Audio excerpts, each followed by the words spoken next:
Well, welcome back on the 3rd of November, folks.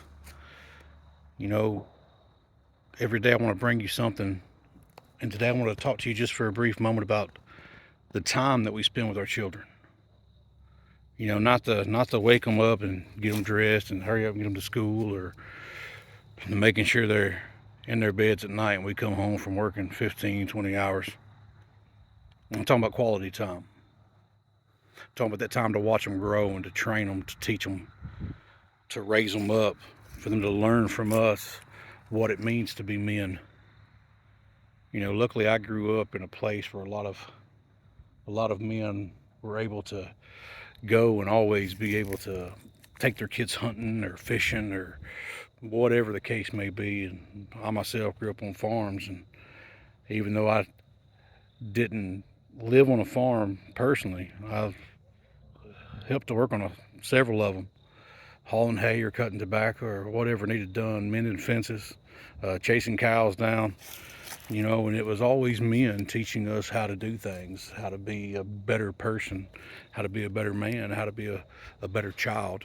And I'm very thankful that my father was there to teach us how to be men, me and my brother both, how to grow and how to be raised up and how to treat our children, how to treat our wives, how to do everything that we needed to do. And it wasn't just because we saw what he did in his life, but it was because he took the time to sit down with us, to talk to us, to teach us, to tell us to ask questions, regardless of what the question was, and that he would give us an answer.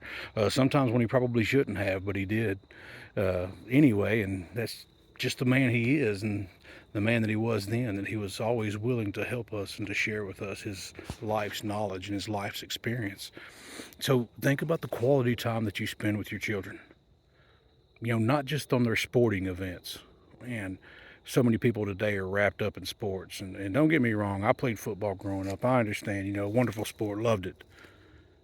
But there was a whole lot more to my life than just that game.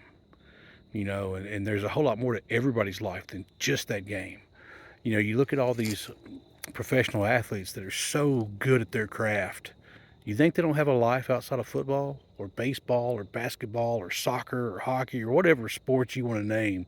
Of course they do. Look how many of them go through horrible divorces in their life because they're torn between trying to raise a family and play their sport.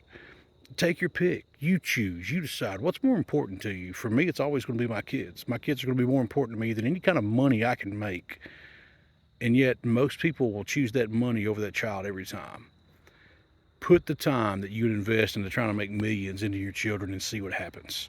That way, when you're old, instead of them throwing you in a nursing home, maybe they'll love you enough, respect you enough that they're going to take care of you, that you'll live in their home, and that living in their home, you'll stay there until you die, and you'll be taken care of by people that love you, not because they're paid to, but because they actually do. You know, those are things that you need to think about. How much time are we spending? What are we doing with our life? Work, work, work, go, go, go. Why? What's it for? What does it add up to? What does it give us? Nothing.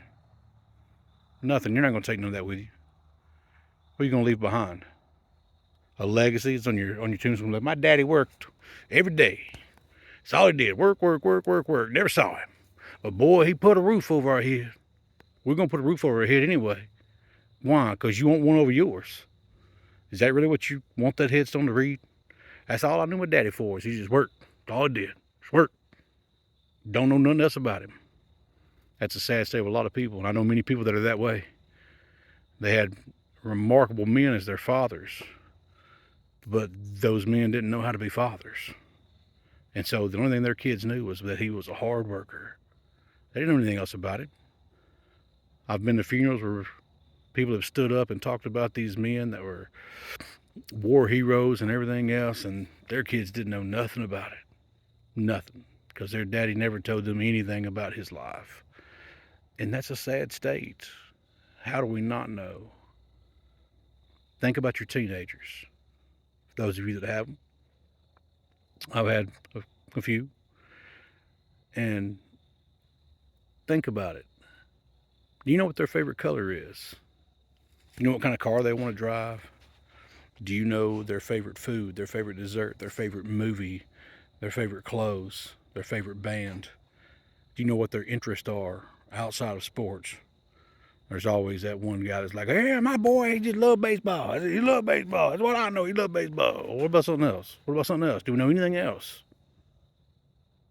I hope we do. So, friends, invest your time into the most precious value that we have, our children. Put your time into them. Watch them flourish and see what happens.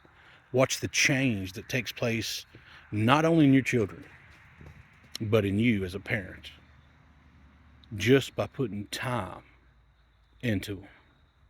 My friends, I want you to think about that. Until tomorrow, I'm O Red, and I'll see you then.